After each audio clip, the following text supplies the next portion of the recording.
What does Xi Jinping want? Written by Zhang Jie. Chapter 4. What exactly is Xi Jinping up to? There are currently 5 main different views.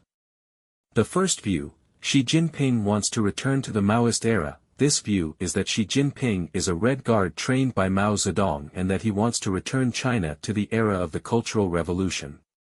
Indeed, Xi's governance is full of Maoist elements. But what is difficult to explain is that Xi has not closed the door of China's opening to the outside world, has not engaged in a planned economy and has not encouraged the masses to rebel and seize power. Despite holding high the banner of Maoist thought, Xi Jinping does not possess many utopian elements which have been grafting the legitimacy of the CCP onto traditional Chinese culture. The second view, the continuation of Deng Xiaoping's line. This view is that Xi Jinping is not essentially different from Jiang Zemin and Hu Jintao and is still following the path of Deng Xiaoping, adhering to reform and opening up and following the 4 basic principles. According to political scholar Hu Ping, in essence, there is no difference between Xi Jinping's line and Deng Xiaoping's line. What Xi Jinping has done is basically an extension of Deng Xiaoping's line but with some deviations, taking the evil elements inherent in Deng's line to the extremes. According to Cha Jiangwo, Xi Jinping claims not to follow Mao's old path and not to follow the evil path of Western democracy but to be more leftist in politics and more rightist in economics, with both hands being harder. This is the core concept of understanding China's current era and current situation. But what is difficult to explain is that Deng Xiaoping abolished the lifetime system and established the tenure system, opposing the cult of individual worship. Jiang Zemin advocated making a fortune by muffled voices, and Hu Jintao advocated no fuss, but Xi Jinping's policy is exactly the opposite of theirs. He has abolished the tenure system of the president, vigorously promoted the cult of the individual, advocated the philosophy of struggle, approached the center of the world stage in a high profile and has not stopped tossing and turning.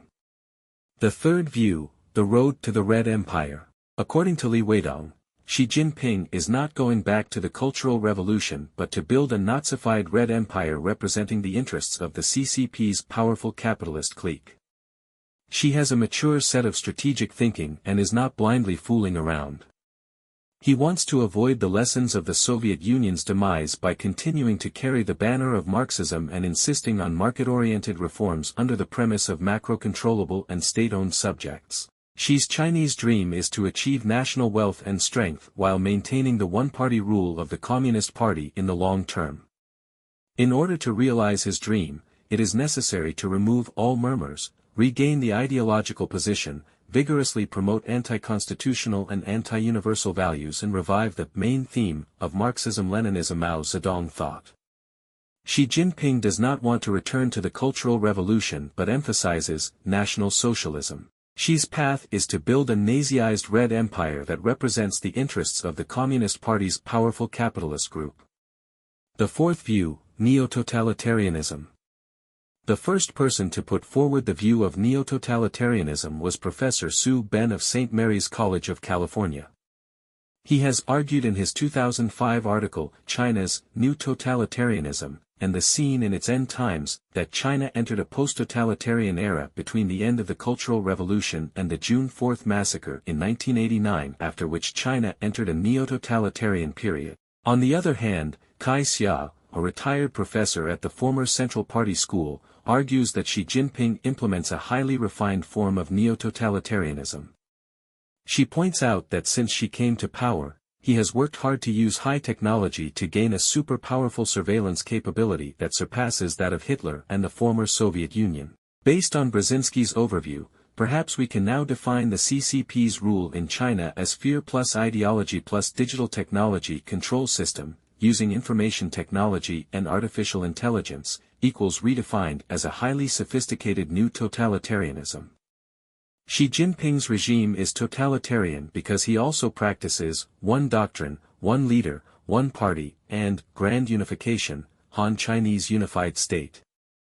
The Nazi Party under Hitler's control was National Socialist, based on racism. Xi Jinping's extreme nationalism is also associated with racism. Moreover, the CCP has continued reinforcing its sense of Han Chinese superiority by practicing disguised cultural genocide against ethnic minorities in Xinjiang, Tibet, and Inner Mongolia for a long time. The fifth view, post-totalitarianism returns to totalitarianism. Professor Fong Chongyi of the University of Technology, Sydney, Australia, argues that Xi Jinping's line is the return of totalitarianism in China. He points out that the current Chinese communist regime or the power structure and operating mechanism of Chinese society are not beyond the scope of totalitarianism or post-totalitarianism and do not qualify as a new regime type. Therefore, there is no need to use the vague concept of neo-totalitarianism to describe it. Moreover, defining the current Chinese regime as a new totalitarian exaggerates its innovative capacity and stability. Even the combination of one-party dictatorship and a semi-market economy was practiced by the fascist regimes in Italy and Germany. Although the former communist regimes in Soviet Eastern Europe did not adopt a socialist market economy, the main manifestations of the return of totalitarianism in Xi Jinping's era are at least the following three things. First, the return of the leader system from the collective leadership system. Second, the re-establishment of the ideological unity of the party and state. Third, the re-establishment of the party's monolithic leadership, that is, the re-establishment of a political system in which the dictatorial party is above the law and intervenes in all areas of society at will, causing the pain of the lost paradise, the fear of constitutional transformation and the dream of permanent control and monopoly of power. Xi Jinping and the Red Second Generation are trying to stop the historical process of China's move toward constitutionalism and in fact pulling China back from a post-totalitarian society to a totalitarian society. Second, what is totalitarianism? The above ideas relate to the concepts of totalitarianism, post-totalitarianism, and neo-totalitarianism. It is necessary to give a brief overview of the theory of totalitarianism. According to Karl Popper, Plato's doctrine is the one that advocates totalitarianism. Sparta in ancient Greece also had the main characteristics of totalitarianism. But Arendt and Talman argue that totalitarianism emerged in the 18th century in the course of human modernization and that the development of modern capitalism, liberal democracy has provided favorable conditions for its formation and development. Thus, the ideology of totalitarianism also has the idea of liberal democracy as its constituent element. Totalitarianism has followed the tradition of the French Revolution but gradually diverged in the first half of the 19th century to form Bolshevik left-wing totalitarianism, represented by Lenin and Stalinism, and right-wing totalitarianism, represented by Hitler's Nazism. In his book, The Myth of the Nation and the Intention of Revolution, Talman has pointed out that Lenin expounded the universal will of the proletariat, while Hitler emphasized the nation and race. Thus, communism and nationalism became the right and left arms of totalitarianism, like two wings, but sharing the same qualities and merging with each other, culminating in a terrible scene of the 20th century. Totalitarianism, also known as totalism, is a form of government in which an all-powerful government exercises total control over all individuals. Conquest defines it as a totalitarian polity in which the state recognizes no limits and seeks to control every aspect of public and private life to the best of its ability. Arendt points out that totalitarianism is a new form of domination that human history has never seen. Totalitarianism is not for the benefit of one part of humanity but is utterly opposed to society as a whole, all humanity, and all civilization. Totalitarianism is one of the most profound political revolutions in human history whose original purpose was to transform human nature by means of a state apparatus. Before that, any government, whether democratic or authoritarian, focused only on regulating the people's behavior. Totalitarianism also had to regulate the thoughts and beliefs of the people. Whereas ordinary authoritarian rule only governs actions, totalitarian politics governs minds. Totalitarianism is a modern phenomenon that differs from the imperial, dynastic rule. At the same time, the emphasis on its modernity is also on the might of its power. It's a logical arrogance, it is what Hayek has called a fatal self-importance. It is expressed in the omnipotence of power, from the material to the spiritual, from the body to the mind. We can see the so-called triumph of the will of Nazi Germany in the totalitarian states of history, the movement to transform the human spirit, the soul, and the creation of the new man that took place in Nazi Germany, the former Soviet Union, and China. This utopian ideal design is based on the virtues, selflessness, forgetfulness, altruism, devotion and sacrifice, of a man which we can feel has taken on a religious character, and it's completely contrary to liberalism based on individualism. The theory of totalitarianism divides totalitarianism and post-totalitarianism. We have already analyzed totalitarianism and will not repeat it. The so-called post-totalitarian era, as Mr. Li Xinji puts it, is the period when the original momentum of totalitarianism has been exhausted. In the words of the Soviet writer Ulmerich, it is the period when the general clockwork of the revolution has been loosened. The powers that be have lost the originality and harshness that their predecessors possessed, but the system still works largely as it is, by inertia or original force.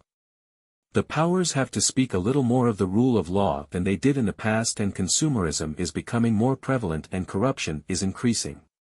But society is still as indifferent and inhuman as ever, and the center of power is still the center of truth. The highest principle of this society is stability. And in order to maintain stability, the basic conditions on which it functions remain, fear and panic. The pervasive omnipresent fear has created pervasive and omnipresent lies. There is a fundamental difference between totalitarianism and authoritarianism. Kai Xia points out that, although totalitarianism and authoritarianism are both authoritarian dictatorships, there are clear differences between them. Political scientist Giovanni Sartori distinguishes between different types of authoritarian dictatorships. By analyzing the core features of different types of dictatorships in light of Sartori's theory, it is clear that the Chinese communist regime is totalitarian rather than authoritarian. A distinguished scholar Brzezinski's research of communist systems points to a similar conclusion. He writes, "The two defining dimensions of totalitarianism are fear plus ideology. It is the extreme combination of the two that creates the other features of the system. The extremity of totalitarianism, its rigidity, and the tightness of its control dictate that a direct advance from totalitarianism to liberal democracy is impossible. A loosening of totalitarianism to authoritarianism must precede it." Third, what exactly is Xi Jinping up to? After 9 years of observation of the Xi Jinping regime, I believe Xi Jinping wants to revive Deng Xiaoping, including Jiang Zemin and Hu Jintao, post-totalitarianism to totalitarianism in order to build a fascist Red Empire to rival the Western world. My view is a synthesis of Feng Chongyi's view and Li Weidong's view. Feng Chongyi defines the essence of the Xi Jinping era theoretically, whereas Li Weidong explains the path of the Xi Jinping era practically. Specifically, I argue that the Mao era is the Chinese version of totalitarianism, which is subordinate to Soviet left-wing totalitarianism, although there are also many differences between them. The Deng Xiaoping era was post-totalitarianism. The path Xi Jinping wants to take is to return from the Deng Xiaoping era of post-totalitarianism to Mao's totalitarianism. The Xi era has not bid farewell to the Deng Xiaoping era, it has continued to open up to the outside world and grasp with both hands and make both hands hard. But there are also major differences between them. That's why Xi's line has Mao's and Deng's overtones. But it seems Mao is not Mao, and it seems like Deng is not Deng. Mao's overtones are heavier than Deng's. Xi Jinping's era is still evolving and his Red Empire is not yet built. To sum up, I believe that after the end of Mao's totalitarian era, China has entered the post-totalitarian era of Deng Xiaoping. On the other hand, the Xi Jinping era is the return of the post-totalitarian era to the totalitarian era, which looks to complete the historical cycle of Chinese totalitarianism and draw a totalitarian circle. It begins with Mao and ends with Xi Jinping.